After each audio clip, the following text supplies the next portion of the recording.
After chasing Marcus for 10 years, I finally realized it was utterly pointless. I gave up on him and got together with Ethan, who liked me. Ethan set off fireworks across the entire city for an evening and bought an island to propose to me. But on the eve of our wedding, he disappeared. When I found him, I heard him sneer to someone, "I only pursued Grace to deliberately spite Marcus. Once I had her, it just felt pointless." But I wasn't content, so ditching the wedding to humiliate her, isn't that fun? So I ditched the wedding first, making him the laughingstock of the city. Later, I heard that the proud Ethan searched all over Metropolis but couldn't find his missing bride. A month before the wedding, Ethan disappeared, and I searched the entire city but couldn't find him.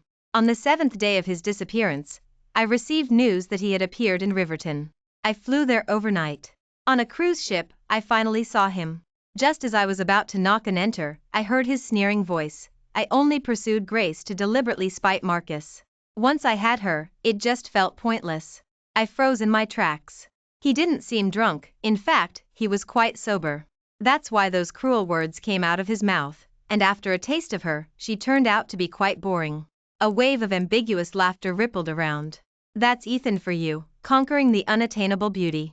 Ethan seemed to relish the flattery, continuing, "Don't let her fool you. Chasing Marcus, she acted like her life depended on it, but she's so naive it's a shame." A shame about what? Ethan slowly exhaled a puff of smoke. "It's a shame that while I'm her first man, I'm not the first man she loved.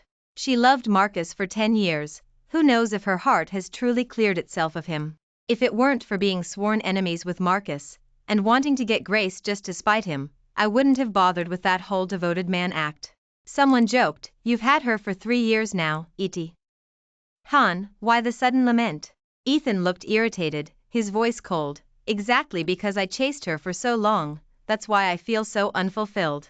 Someone in the crowd continued, "I hear she's been looking for you everywhere, almost frantic. You've been gone for so many days, is everything all right?" Ethan took a drag from his cigarette, exhaling a puff of smoke with a sneer, "Ditching the wedding to humiliate her, isn't that fun?" I saw not a trace of guilt, pity, or love in his expression. Only the satisfaction of revenge. Only that he had finally waited for this day. My fingertips dug into my palms, my heart felt as though it were being pricked by needles, a suffocating pain. I had always thought Ethan would be my salvation and my ultimate destination. And I had only agreed to be with him after making sure my feelings for him were true affection, not just gratitude. That day, he was so happy he set off fireworks across the city. 3 years later, he bought an island named after me to propose, and the sky was filled with twinkling lights. I thought this was love, romance. I never imagined it was all an act, done to get back at Marcus. So, all that deep affection and help over more than a decade, was it all just an act? In a daze, some past memories resurfaced. When I was 12, I was brought back to the Sioux family from Willow, feeling awkward, insecure, and timid. Back then, Marcus had simply stood up for me against bullying, and I fell incurably in love with him. My pursuit of him was common knowledge. Yet he utterly loathed me. Eventually, I completely lost interest and gave up on him. Then I saw Ethan, who had always silently looked out for me. That night, it was raining heavily, and he held an umbrella over me the entire time. He said, "Grace, I don't ask that you notice me. I only ask that you can finally be free and follow your heart." How laughable. I had swept my heart clean, ready to welcome Ethan. As I slowly fell deeper into his tenderness. As I began to fantasize about a sweet future with him. I never imagined I was simply giving him the chance to slowly torture my heart. One cut at a time. Bleeding profusely. My nose stung, and my eyes were filled with uncontrollable pain. A tear fell, which I quickly wiped away. The voices inside continued, all offering him advice. To truly get back at a woman, it's naturally more satisfying to make her plummet from the heights of happiness, isn't it? Exactly, so Ethan, you should go back. You should go back and help her pick out her wedding dress. Help her send out invitations. You need to act completely innocent, and then on the wedding day, leave her alone in humiliation. I bet Grace will go crazy. All disgusting laughter. I suppressed my nausea, waiting for Ethan's reply. How I longed to hear him say, "Stop joking, I love Grace." Or, "This is too much for a girl." But after a long silence, I heard Ethan's calm voice agree, "That's a good idea. Let's do it." Boundless rage pressed down on me, almost suffocating me. I forced a grim smile, but tears still fell uncontrollably. Ethan, you want to play games, don't you? Then I'll play along. I'm also very curious to see your expression on our wedding day when you discover I've run away. I erased all traces of my trip to Riverton and returned to the couple's home. I took out all the gifts he had given me over the years and cut them up one by one. How strange. Even though I wasn't thinking of anything specific, why were so many tears still falling? I once heard a saying, heartbreak is like rheumatism. During the day, when it's sunny, everything seems fine. But at night, the damp cold seeps into your bones, and the pain is excruciating. Perhaps this is just my withdrawal. I got up and spread the custom-made wedding dress on the floor. With a blank expression, I used scissors to cut a tearing slit in it. I needed to remind myself. Relationships are like that too. Once a crack appears, no matter how you try to mend it, it's see. And never return to its original state. After putting everything away, I placed these items in the study, a room Ethan rarely entered. Lying in bed, sleepless, I scrolled through my social media feed and saw a post from someone I might know. The name was *Who Ethan. Driven by an inexplicable impulse, I clicked on it. It was a girl's diary of her unrequited love for a boy. Her latest post was geotagged in Riverton. The caption read, "The man I've loved for 10 years is getting married next month. I want to gather the courage to confess. Wish me luck." In her accompanying picture, I saw a familiar hand. A wedding ring was still on its ring finger. It was Ethan. I didn't hear from Ethan, but I received a call from Marcus. Guess who I ran into in Riverton? Marcus, I don't care. Stop calling me from different numbers. Just as I was about to hang up, I heard the suppressed triumph in his voice. Grace, why do you think Ethan's been gone so long? Don't you get it? He doesn't want to marry you. He resents you for chasing me. He only approached you to get back at me. He's not someone you can entrust your life to at all. What exactly are you trying to say? I was starting to get impatient. Grace, at least besides you, who loved me for 10 years, there aren't any other girls around me. I sat up, raising my voice. Marcus, you're doing this on purpose, aren't you? 5 years have passed, and you're still so keen on stirring up trouble between us. But I'm telling you, no matter what, this is my choice. I'll accept the consequences and never look back. Marcus was silent for a moment, then answered evasively, I sent you something, you might find it interesting. After hanging up, I received a video. In dim light, a girl and Ethan stood face to face. He exhaled a smoke ring, his expression as nonchalant as ever. Amidst cheers, the girl stood on tiptoe and kissed his lips. And he didn't pull away. The video ended there. I opened the girl's social media account. She had already updated her status. How is this not a success? The accompanying picture was a photo of them kissing. I felt so nauseous I wanted to vomit. I ran to the bathroom and dry heaved over the toilet for a long time. Only then did I remember I hadn't eaten all day. What could there possibly be to throw up? At that moment, my stomach pain made me convulse. I endured the pain and curled into a ball on the bed. Suddenly, I remembered when Ethan and I first started dating. I wanted to see the stars from the mountaintop in the middle of the night. He didn't ask a single question, indulging my whim, and drove me to the mountaintop overnight. The air was cool in the middle of the night. He held me gently, his warmth seeping into me. He leaned down and carefully asked, "The moonlight is so beautiful, Grace, may I kiss you?" Ultimately, there was no going back. Drifting in and out of sleep until midnight, I heard movement in the living room. Cold sweat broke out, and I had no strength to get up. The next second, the bedroom light flickered on. The blinding light made me unable to open my eyes. I heard Ethan's anxious voice, "Grace, what's wrong?" At 7 a.m., I woke up in the hospital. I saw Ethan holding my hand, looking haggard, as if he'd stayed up all night watching over me. He got up to pour me water. "When I'm not around, you just abuse your body like this? Your stomach has always been delicate. Are you trying to kill yourself?" He interrogated me. See how ridiculous it is. The week I spent looking for him, I couldn't eat or sleep, and lost 5 pounds. I had been worried Ethan had offended someone in business and been kidnapped. I was scared and worried, couldn't sleep every night, and cried myself to sleep. Yet he was perfectly content living it up elsewhere, even kissing other girls. Not talking? Ethan's eyes held a smile as he pinched my cheek. "You know I'll punish you, don't you? All right, get up and eat something. Your husband made you homemade chicken soup back home. Didn't sleep all night. He acted as if nothing had happened, helping me up and feeding me spoon by spoon. Several times, I wanted to ask him, "Ethan, are you tired of acting?" Or tell him, "Ethan, I overheard your conversation. If you don't want to get married, we can cancel the wedding right away, we haven't registered our marriage anyway." But I still swallowed the words, forcing myself to endure. I also really wanted to know, after loving him for so many years, why was he doing this to me?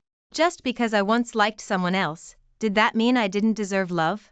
"Sweetheart, why are you crying?" He put down the bowl and clumsily wiped away my tears. "I was wrong, your husband was wrong, okay?" I lowered my gaze, slowly closed my eyes, and found myself in Ethan's embrace. He gently stroked my back, beginning to explain, "Baby, I'm sorry for making you worry. I was just a little too overwhelmed. Knowing I was going to marry you, I couldn't believe it for a moment. I was afraid it was a dream, so I wanted to clear my head. I'm sorry I didn't tell you beforehand. Will you forgive me?" "Lies. We're getting married in 20 days. I'll stay home and be with you during this time, so you can be my most beautiful bride, okay? But we have no future." He used his fingertip to wipe away the tears on my cheek. Those charming eyes, when they focused on you, made you feel his profound affection. "I'm going out for a smoke. We'll leave the hospital in a bit." Perhaps was too confident in me. Or perhaps he wasn't afraid I'd overthink things, since he was merely putting on a show of devotion, just as his buddies suggested. So, I picked up his phone, which kept buzzing with notifications. The password was my birthday. I had always known, but I had never checked. Opening the phone, I saw many messages from a girl whose username was a peach. She had been added yesterday. "Ethan, you're back so late. You should get some rest soon. I heard you're getting married, Ethan. Could you send me an invitation? I'd like to share in the good fortune. I saw you holding your stomach when I got off the plane. Are you not feeling well? I stewed homemade chicken soup for you overnight, it's good for your stomach. Praise me." He hadn't replied to the previous messages, only this one. He replied, "Send it to this address." I turned my head to look at the pink insulated box on the table and felt nauseous again. The girl kept sending messages, "Are you sick? Is it serious? Can I stay with you at the hospital? I'll make more soup once you finish this. Ethan, take care of yourself." I sat in the lobby all night, my legs are numb, and my stomach hurts so much from my period. I turned off the phone, marking the messages as unread. Then I turned over and got out of bed. In the lobby, I indeed saw Ethan and that young girl from yesterday. Through the crowd, I quietly watched them talking and laughing. The girl was gesticulating excitedly, her ponytail bouncing. I don't know what they were talking about, but she pouted and rubbed her stomach, and Ethan reached out and ruffled her hair. For a moment, I felt like an intruder secretly observing others. From last night's kiss to today's hair ruffle, it seemed Ethan really liked her. Of course. Who wouldn't like someone who quietly does things for them, asks for nothing in return, and has eyes only for them? I gave a self-deprecating smile. Turning to walk around the corner, I saw Marcus. He emerged from the shadows, his gaze dark as he looked in Ethan's direction. "Is this the opponent you chose for me?" I looked him directly in the eye. "Don't flatter yourself. Grace, why did you stop chasing me back then?" I found it baffling. Hadn't chasing him for 10 years been enough? Ever since I stopped pursuing him, he's been constantly trying to make his presence felt. Perhaps he didn't even like me at all. Like, it was just his pride acting up. "Even like this, are you still going to marry him?" Marcus asked me. I twisted my lips. "Mind your own business. I gave up on you long ago. I truly don't want to see you." I brushed past him. Marcus asked, "Even if he has someone else, you don't care?" "I do care." I pressed my hand to my heart. It hurt a little, but I knew, someday, it would heal. 20 more days, Grace, just endure. On the way home with Ethan, I told him I'd accidentally ruined the custom-made wedding dress. "Does this mean something bad is going to happen?" I quietly observed his expression. He merely furrowed his brow slightly before turning to hold my hand, smiling as gently as always. "How about we look at wedding dresses again tomorrow?" That dress had been custom-made for half a year by my favorite designer. It was one of a kind. It had only been delivered a week ago, and it looked beautiful on me. Ethan had been missing and hadn't seen me wear it. I didn't want it anymore. Regretful? No, I wasn't. "Ethan, you want to play games, don't you?" "This is just the beginning. The next day, we went to pick out another wedding dress, and of course, none of the off-the-rack dresses fit quite right. I intentionally made Ethan accompany me all day, and we didn't find a suitable one. On the way back, I sighed, it's such a shame, all because I was careless. Ethan smiled, it's fine, we'll take our time. I stared into his eyes, Ethan, the wedding dress is ruined, how about we just don't get married? He slammed on the brakes, and I was thrown forward by inertia. I bumped into Ethan's hand as he shielded me. Are you okay? I shook my head. Feigning innocence, I asked, what's wrong? I was just joking. He squeezed my hand tightly and pulled me into an embrace. Baby, I can't take a joke like that. You have no idea how long I've waited for this day? Really? But, wasn't this what you all planned?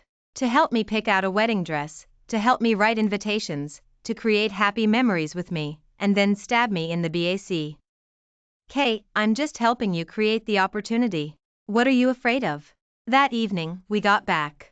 The door had just closed, and I hadn't even taken off my shoes when Ethan hugged me, pinning me against the entryway cabinet. His hot body pressed close to me, and kisses rained down overwhelmingly.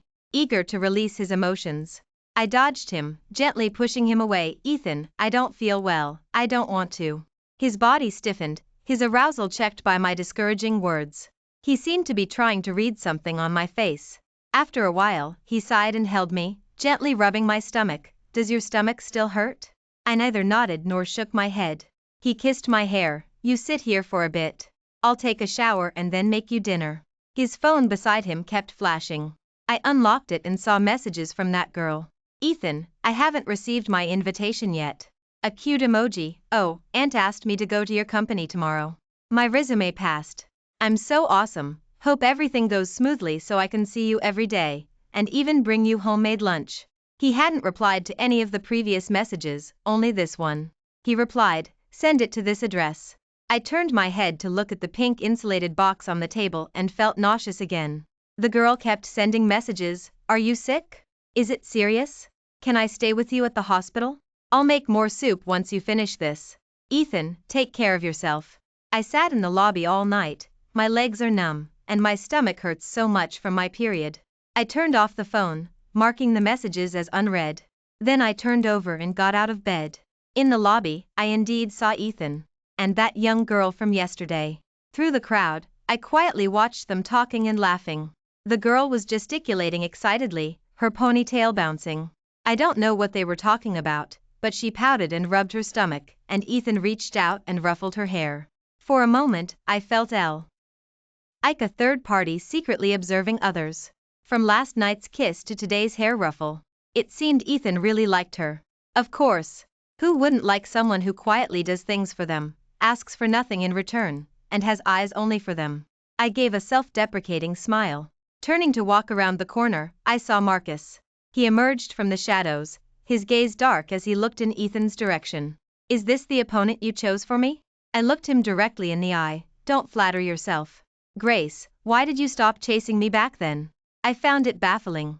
Hadn't chasing him for 10 years been enough? Ever since I stopped pursuing him, he's been constantly trying to make his presence felt. Perhaps he didn't even like me at all. Like, it was just his pride acting up. Even like this, are you still going to marry him? Marcus asked me. I twisted my lips. Mind your own business. I gave up on you long ago. I truly don't want to see you. I brushed past him. Marcus asked, even if he has someone else, you don't care? I do care. I pressed my hand to my heart.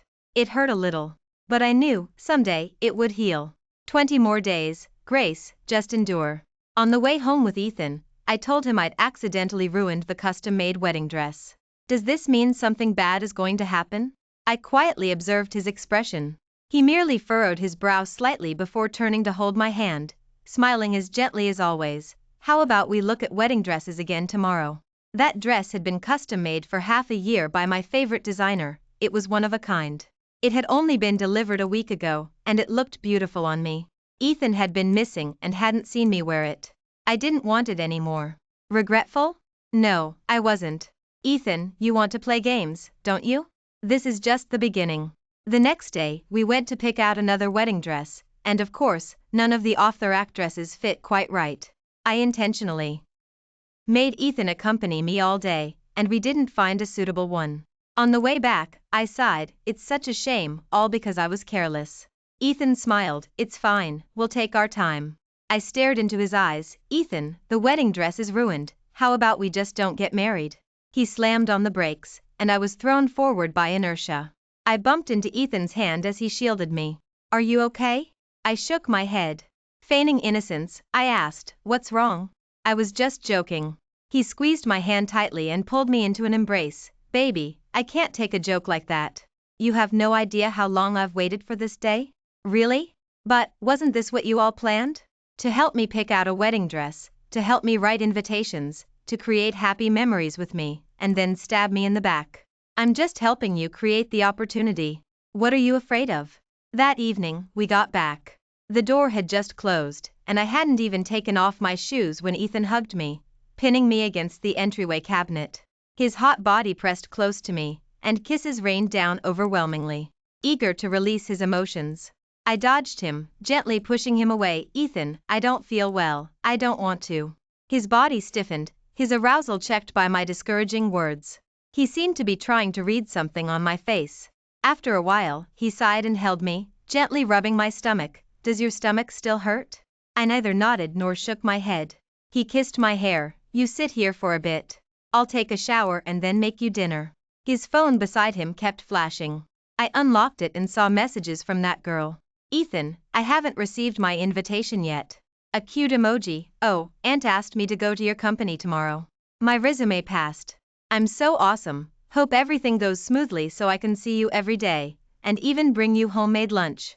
He hadn't replied to any of the previous messages, only this one. He replied, send it to this address. I turned my head to look at the pink insulated box on the table and felt nauseous again. The girl kept sending messages. Are you sick? Is it serious? Can I stay with you at the hospital? I'll make more soup once you finish this. Ethan, take care of yourself. I sat in the lobby all night. My legs are numb, and my stomach hurts so much from my period. I turned off the phone, marking the messages as unread. Then I turned over and got out of bed. In the lobby, I indeed saw Ethan and that young girl from yesterday. Through the crowd, I quietly watched them talking and laughing. The girl was gesticulating excitedly, her ponytail bouncing. I don't know what they were talking about, but she pouted and rubbed her stomach, and Ethan reached out and ruffled her hair. For a moment, I felt like an intruder secretly observing others. From last night's kiss to today's hair ruffle, it seemed Ethan really liked her. Of course. Who wouldn't like someone who quietly does things for them, asks for nothing in return, and has eyes only for them? I gave a self-deprecating smile. Turning to walk around the corner, I saw Marcus. He emerged from the shadows, his gaze dark as he looked in Ethan's direction.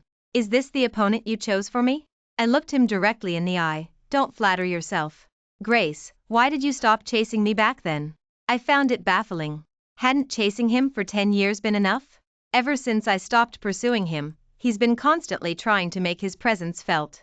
Perhaps he didn't even like me at all. Like, it was just his pride acting up. Even like this, are you still going to marry him? Marcus asked me.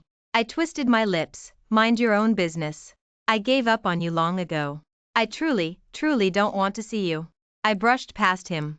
Marcus asked, even if he has someone else, you don't care? I do care. I pressed my hand to my heart. It hurt a little. But I knew, someday, it would heal. 20 more days, Grace. Just endure. On the way home with Ethan, I told him I'd accidentally ruined the custom-made wedding dress. Does this mean something bad is going to happen? I quietly observed his expression. He merely furrowed his brow slightly before turning to hold my hand, smiling as gently as always. How about we look at wedding dresses again tomorrow? That dress had been custom-made for half a year by my favorite designer. It was one of a kind. It had only been delivered a week ago, and it looked beautiful on me. Ethan had been missing and hadn't seen me wear it. I didn't want it anymore. Regretful? No, I wasn't. Ethan, you want to play games, don't you? This is just the beginning. The next day, we went to pick out another wedding dress, and of course, none of the off-the-rack dresses fit quite right. I intentionally made Ethan accompany me all day, and we didn't find a suitable one. On the way back, I sighed, it's such a shame, all because I was careless. Ethan smiled, it's fine, we'll take our time. I stared into his eyes, Ethan, the wedding dress is ruined, how about we just don't get married? He slammed on the brakes, and I was thrown forward by inertia. I bumped into Ethan's hand as he shielded me. Are you okay? I shook my head. Feigning innocence, I asked, what's wrong? I was just joking. He squeezed my hand tightly and pulled me into an embrace. Baby, I can't take a joke like that. You have no idea how long I've waited for this day? Really? But, wasn't this what you all planned? To help me pick out a wedding dress, to help me write invitations, to create happy memories with me, and then stab me in the back. I'm just helping you create the opportunity. What are you afraid of? That evening, we got back. The door had just closed, and I hadn't even taken off my shoes when Ethan hugged me, pinning me against the entryway cabinet. His hot body pressed close to me, and kisses rained down overwhelmingly. Eager to release his emotions, I dodged him, gently pushing him away. Ethan, I don't feel well, I don't want to. His body stiffened, his arousal checked by my discouraging words. He seemed to be trying to read something on my face. After a while, he sighed and held me, gently rubbing my stomach. Does your stomach still hurt? I neither nodded nor shook my head. He kissed my hair. You sit here for a bit. I'll take a shower and then make you dinner. His phone beside him kept flashing. I unlocked it and saw messages from that girl. Ethan, I haven't received my invitation yet. A cute emoji. Oh, Aunt asked me to go to your company tomorrow. My resume passed. I'm so awesome. Hope everything goes smoothly so I can see you every day, and even bring you homemade lunch. He hadn't replied to any of the previous messages, only this one. He replied, send it to this address. I gently put it back. Then I opened my wedding journal. I wrote, wedding countdown 19 days. Ethan and I went wedding dress shopping today. It's such a shame, none of them fit perfectly, probably because I've lost so much weight looking for him recently. But it doesn't matter, thinking about becoming his bride makes me so happy, yay. He feels the same way, right? Scrolling up, I added a few small events that had happened recently. Wedding countdown 30 days. Ethan disappeared, and I couldn't find him. I repeatedly looked at our wedding venue plans on my tablet and cried all night, my eyes swollen. Wedding countdown 20 days. Ethan is back. I'm so weak, did I push him too hard and give him cold feet? It's my fault. I shouldn't have been like that. I just love him too much. These would be the most emotionally devastating gift I'd give him later. The wedding dress was ultimately chosen by Ethan. He said we would make do with this one for now, as he had already commissioned a new custom-made dress from a master designer, to be worn when we had our wedding on the island. Oh, that island was bought by Ethan when he proposed to me and named after me. How ironic. When he proposed, he was the one who said he had finally gotten what he wished for. Now, as we're about to marry, he's also the one who wants to ditch the wedding and humiliate me. Ethan, tell me, in this world, is it really that hard to find a true heart? I saw another update from that girl, work successfully resolved. Ethan is keeping me close. One step closer to my idol, hee. The accompanying picture was a candid photo of Ethan in a meeting. I screenshot all of them. And wrote, wedding countdown 17 days. The moon on the sea is the moon in the sky. The person before my eyes is the person in my heart. But few know that the next line of this poem is, my heart has always been that of a mere spectator, yet I am, alas, a character in the play. Just an ephemeral dream. I insist on weaving a happy dream for him, and then letting him fall hard into the abyss. So, for the past week, I've had Ethan accompany me for many things. I didn't participate in any of the wedding details this time.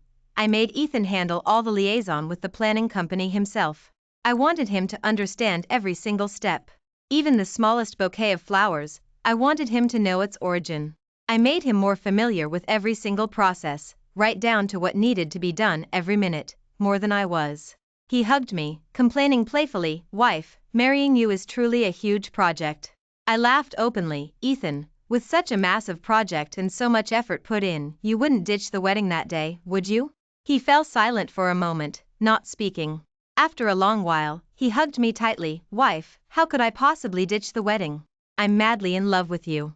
Yet, the one who loved me madly still posted in his guy friends group chat, weddings are such a hassle, so ditching them feels even better, doesn't it? Leaving a mess behind. Humiliating everyone close to them. This was the revenge Ethan wanted. I didn't say anything, pulling high along to write invitations. Actually, the invitations had already been sent out. I suggested we send them again to our closest friends. He wrote them himself, and I personally sealed them. I made him write, "Hope with the sunrise, remembrance with the sunset, may all encounters be sweet." Smiling, I told him, "This is the life I want." He didn't respond to me, because I saw him texting that girl, "I'll give you the invitation tomorrow." The girl sent a happy emoji. I also wrote, "Wedding countdown 8 days. Will there be a perfect ending?" Of course not. 6 days before the wedding. That girl updated her social media again, "I want to give him my first time, then I'll have no regrets." The accompanying picture was a hotel key card. At that moment, Ethan was cooking in the kitchen. I heard his phone ring. He answered, his expression shifting. His peripheral vision darted to me. I was sitting in the living room, silently smiling at him. He turned off the stove and went to the balcony. When he came out, he was already untying his apron. Something came up at the company. "I've finished cooking dinner, you eat first. I'll be back soon." I smiled and asked him, "You're in such a hurry, are you going on a date with someone?" Ethan's gaze flickered for a moment, then he immediately pinched my cheek. "What are you talking about? It's really urgent." He lied again. I tugged at his sleeve. "I'm not feeling well today. Can you please not go?" "Where do you feel unwell?" Ethan touched my face. I pointed to my chest. "Here." He smirked, kissing my forehead. "Little faker, stop messing around. I'll be back soon. I'll come home early tonight to be with you." He still left. I hadn't let him touch me for a while, so he must have been anxious. After he left, I quietly followed behind him. He was usually such a cautious person. How desperate must he have been not to notice me following him? He didn't even park properly, forgetting to lock the car. I waited outside, and by midnight, Ethan still hadn't come out. When returned, I pretended to be asleep. Hearing the splashing water from the bathroom, I only felt irritation. A lump of anger was stuck in my chest, stifling me. A moment later, the mattress beside me dipped, and I was already in his embrace. I struggled. "Don't move, I just want to hold you." He kissed my hair, as if nothing had happened today. But the thought that his body might still carry another woman's perfume made me want to vomit. I clutched the bedsheet tightly, trying to conceal my emotions. But I couldn't help but bite down on his shoulder. I was in so much pain, I needed to release it, otherwise I was afraid I'd go insane. Ethan winced in pain and asked, "Wife, what's wrong?" Only when I tasted blood did I let go. He sat up, looking at my pale face, filled with distress. "What exactly is wrong with you? Lately, I've felt like you've been acting strangely, but I couldn't pinpoint why. Did something happen? Tell your husband, Looking at his disgusting face, I composed myself. "Nothing. Just a bit stressed before the wedding, afraid something might go wrong." He hugged me and lay back down, his low, gentle voice murmuring in my ear, "Whatever it is, I'm here with you. Seeing you in pain, my heart aches more than anyone's." I didn't speak. He continued to, "Baby, what do you think our life will be like after we get married?" "I don't know. Because we won't be getting married." He chuckled softly. "I used to dream about having a future with you. So, once you have something, you don't cherish it, do you? I imagine you in an apron, making breakfast in the kitchen, with the morning sun shining on your cheek. It must be beautiful. I imagine you having 2 children, one like you, one like me, the crystallization of our love. They'll definitely grow up beautifully. I want to see you every single ordinary day. Wife, you asked if I'd ditch the wedding. How could I possibly ditch it? I want to be with you forever. After all, I'm the one who personally pursued you. Ethan, don't act so well that you even deceive yourself." 3 days before the wedding. I never thought the girl named Chloe would come looking for me. When I saw her, I finally remembered who she was. She was a girl Ethan's family had sponsored. The girl was quite driven, moving from a small town to a big city for her studies. And she had secretly given her heart to Ethan. Of course, meeting a handsome, wealthy, and seemingly unattainable man at an impressionable age. And this man had even rescued her from hardship. Who wouldn't like him? "Sister, you liked someone else for 10 years, but I've only liked Ethan for 10 years, so please, sister, don't hog him, okay?" Her features were pretty, and she smiled as she looked at me, but I felt no warmth from her at all. "You must have seen what I posted, right, sister?" She knew I had seen her social media account. So she smiled again. "Sister, you must also know that we kissed, that we slept together, that we sympathized with each other, both being the ones with unrequited love. Ethan and I are a much better match, aren't we?" It felt like a heavy stone was pressing on my heart, stifling me, making it hard to breathe. But she was utterly provocative. When women marry, they always prefer to choose someone who loves them more than they love him. Do you really think he believes you can easily fall in love with him after loving someone else for 10 years? You've only been with him for a mere 5 years, right? Ethan even told her all of this. Yes, after I stopped chasing Marcus, I interacted with Ethan as a friend for 2 years, and then, after confirming my feelings, we were together for 3 years. I lowered my gaze and smiled. If you were so confident he'd be with you, you wouldn't have come to find me. Chloe's face paled, and she immediately retorted, it's just a matter of time, isn't it? Just like you chose the man you secretly loved, so the tables will turn, and he will definitely see me, who loves him humbly. Because he sees his former self in me, he'll feel sympathy and pity. As long as he's curious about me, I have a chance to win. You, being in such a high position in love, wouldn't understand. My palms were already marked with red indentations from my fingernails. Thinking of Ethan, my heart felt as though it were being squeezed by someone, a sharp pain. I suppressed the rising metallic taste in my throat, stood up, and looked at her, speaking each word distinctly. Don't be so eager, little sister. The unattainable always stirs desire.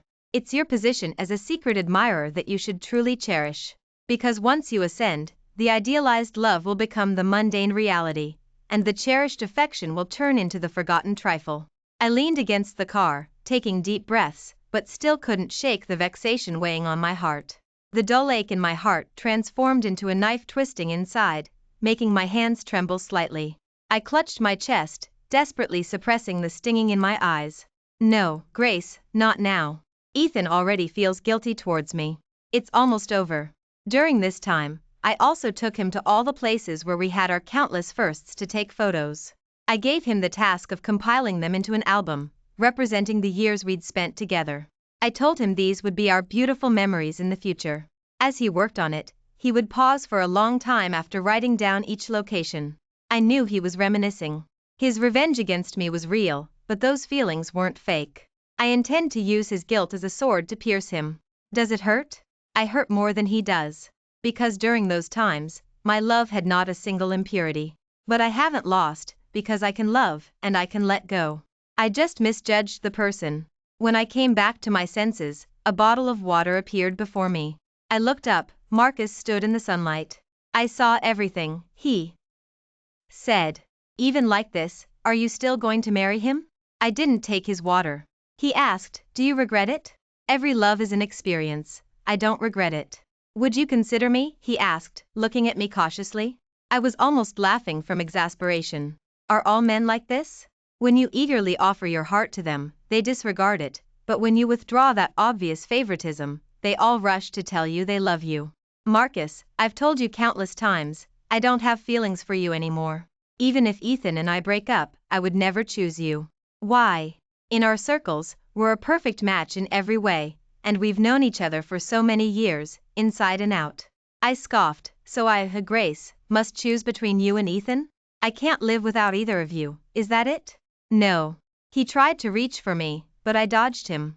But then a familiar voice rang out behind me, what are you doing? I turned around. Ethan, with his back to the sun, his face hidden in shadow, had dark, exceptionally chilling eyes. A suppressed yet powerful aura emanated from him. He punched Marcus in the face. Marcus reacted for only a moment before striking back. Marcus, if you dare to try anything with Grace, I swear to God I'll kill you. Ethan's eyes were bloodshot, filled with fury. Marcus didn't back down, aiming to pierce Ethan's heart. Ethan, what kind of saint are you? Dare you say you didn't pursue Grace just to spite me? Dare you say your feelings for her were pure? I did covet Grace, but she never reciprocated. What about you? Does she know you have a good sister out there? For an instant, Ethan froze. His face full of horror, he looked at me. He said, wife, let me explain. In the car, Ethan was explaining.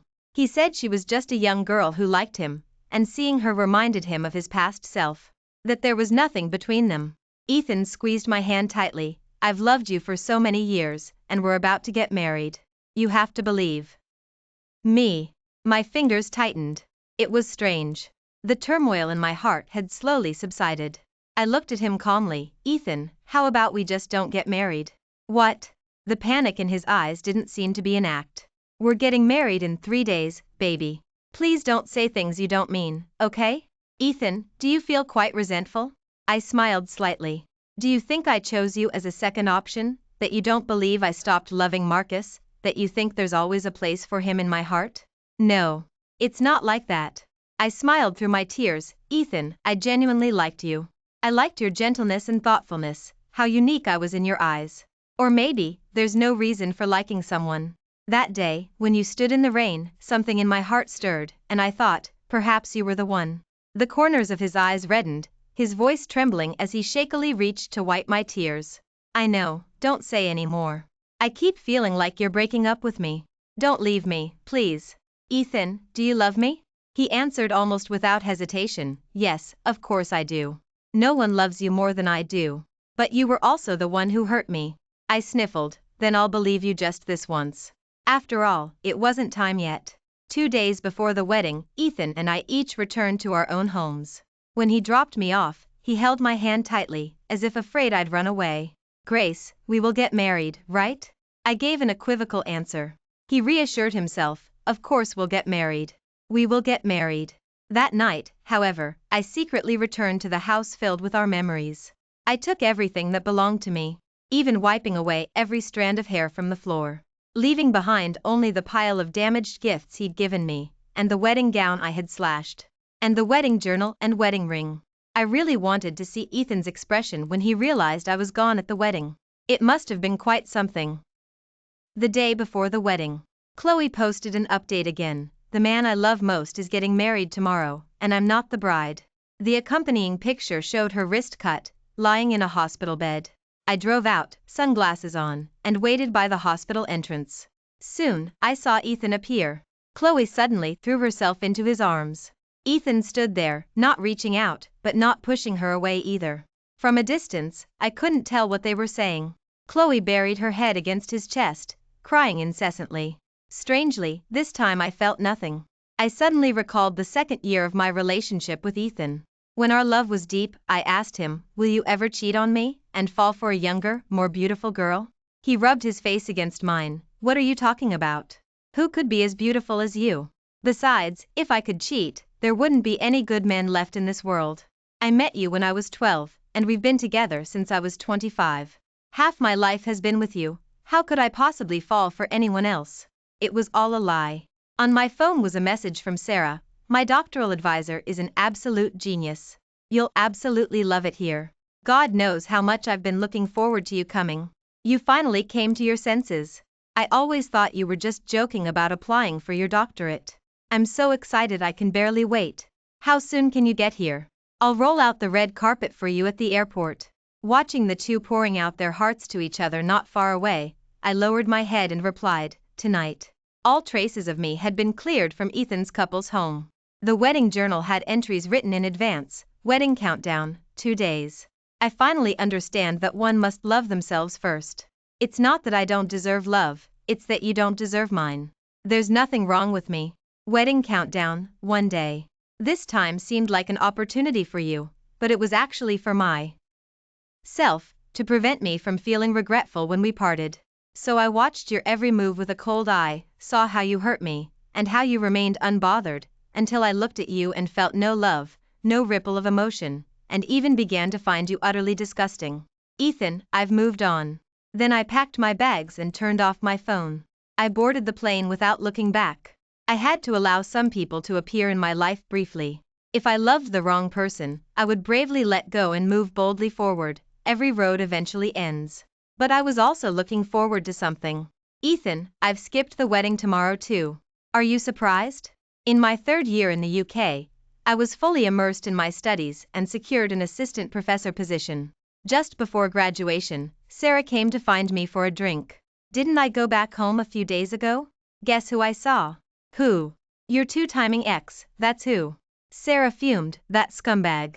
He found me and was still putting on a show of deep affection." Hearing about him again, my heart was remarkably calm. "He came looking for you?" "What do you mean, me?" "He looked for every classmate from your college and grad school. But you told me not to tell him your whereabouts, and you had your family block any news, so he couldn't find squat. Anyway, he was pretty unhinged. I clinked my glass against hers. I don't really care about him anymore. Of course he's not worth your concern. Before I left, he even asked me to bring you a wedding dress, saying he's been waiting for you. It's hilarious. Who told him to wait? I shrugged. It's all in the past anyway. I wouldn't feel resentful just because the ending didn't live up to the beginning. There are no incurable wounds, no endless spirals of despair. Over the years, I had long since made peace with it. But he still secretly slipped this into my backpack, the jerk. I took it. It was the photo album I'd asked him to make by hand. It was filled with photos of him and me, from WHE. And we were barely acquainted to slowly falling in love. Documenting everything from the beginning of our relationship. Turning to the last page, his strong, powerful handwriting read, "Grace, I love you." Sarah saw it too, looking at me nervously. "Hey, you're not going to be touched, are you?" I closed the album and threw it into the trash. Why would I be? If I were touched, it would just make all my efforts feel like a joke.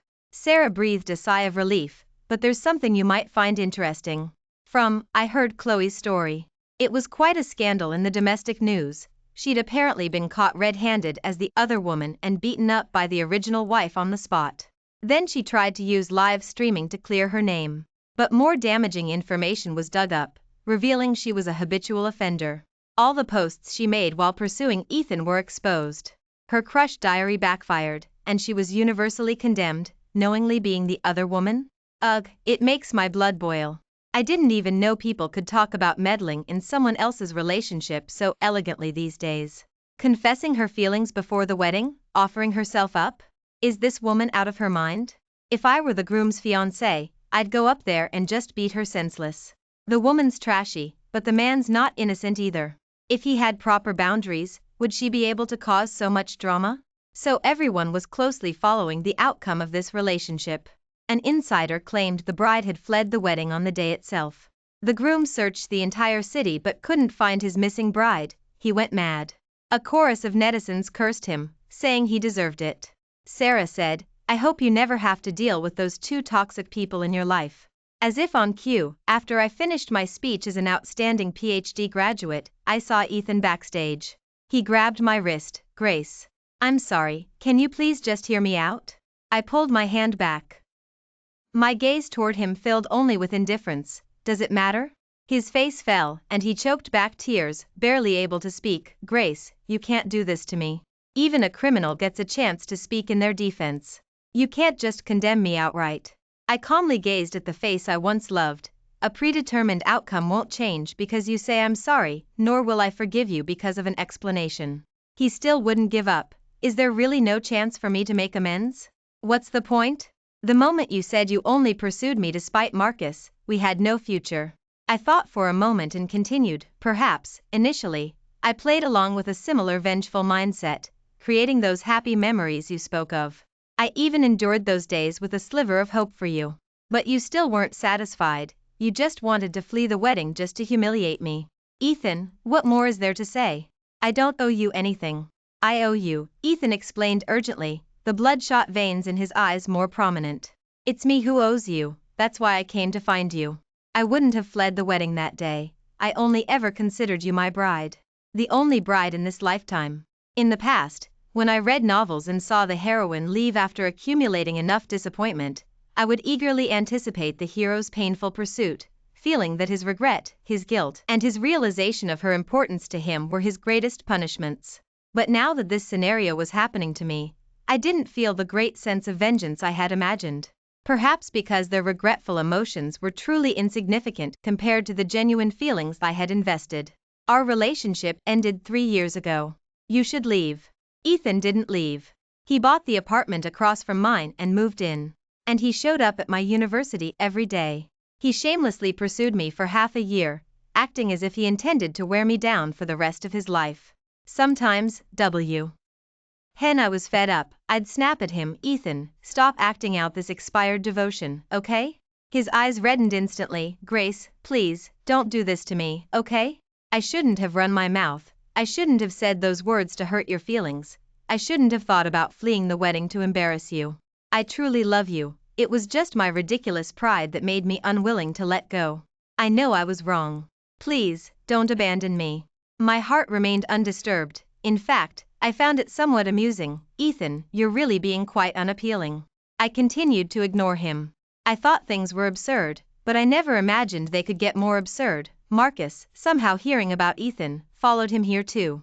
Sometimes I felt that they truly belonged to the same circle, both with performative personalities. It was as if I'd committed heinous crimes in a past life to be cursed with these two maniacs in this one. On day, both of them asked me to spend the day with them. I agreed.